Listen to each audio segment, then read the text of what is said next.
সাহিত্য সম্রাট ঋষি বঙ্কিমচন্দ্র চট্টোপাধ্যায়ের জন্মদিবস পালিত হলো চুঁচুড়ার জোড়াঘাটে। সকালে চুঁচুড়ার বন্দে মাতরম ভবনের সামনে তার আবক্ষ মূর্তিতে মাল্যদান করা হয়। উপস্থিত ছিলেন বিজেপির রাজ্য কমিটির সদস্য আইনজীবী স্বপন পাল, নিরঞ্জন বিশ্বাস সহ অন্যান্যরা। পরে আইনজীবী স্বপন পাল জানান, চুঁচুড়া থেকে প্রবীর ঘোষালের রিপোর্ট।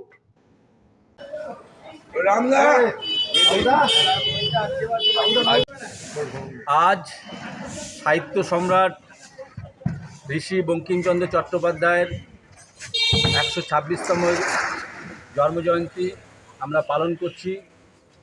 আজকে সারা পশ্চিমবঙ্গের সঙ্গে সঙ্গে সারা ভারতবর্ষ সাহিত্য সম্রাট ঋষি বঙ্কিমচন্দ্র চট্টোপাধ্যায়ের জন্মদিন পালন হচ্ছে। এই গঙ্গার ওপারেই কাঁঠালপাড়ায় সরকারিভাবে প্রোগ্রাম হচ্ছে অনেক বড় করেই। আমাদের এখানেও বন্দে মাতরমের অনেক শ্রুতিগার রয়েছে, অনেক স্মৃতি রয়েছে বঙ্কিমচন্দ্রের। তার যে লেখনীর মাধ্যমে সারা ভারতবর্ষের স্বাধীনতা সংগ্রামে যে বীজমন্ত্র বপন করেছিল, তার ফলেই স্বাধীনতা কিন্তু এসছে। সমস্ত বীরের অগ্নিযুগের যারা বিপ্লবী ছিল তাদের কণ্ঠে ধ্বনিত হতো বন্দে মাতরম।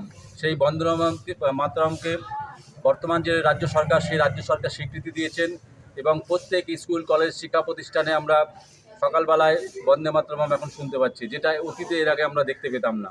অর্থাৎ যে বন্দে মাতরমের জন্য আমরা স্বাধীনতা পেয়েছিলাম, সেই বন্দে মাতরমকে বঙ্কিমচন্দ্র চট্টোপাধ্যায়কে দিনের পর দিন অবহেলা করেছিল পূর্বতন সরকার। কিন্তু বর্তমান সরকার শ্রদ্ধার সঙ্গে সেটা স্মরণ করছে এবং সারা ভারতবর্ষের সঙ্গে সঙ্গে আমরাও আজকে চুঁচুড়া জোড়াঘাটে আমরা সপ্তর্ষিদা রয়েছেন, আমাদের ঋতুব্রতা রয়েছেন, মিঠুনদা রয়েছেন, নিরঞ্জন দা রয়েছেন, আমাদের নিত্যানন্দ দীক্ষিতের উদ্যোগে আজকে হলো। সকলে মিলে আমরা এই একটা প্রতীককে এখানে আমরা চুঁচুড়া জোড়াঘাটে আমরা পালন করলাম। এই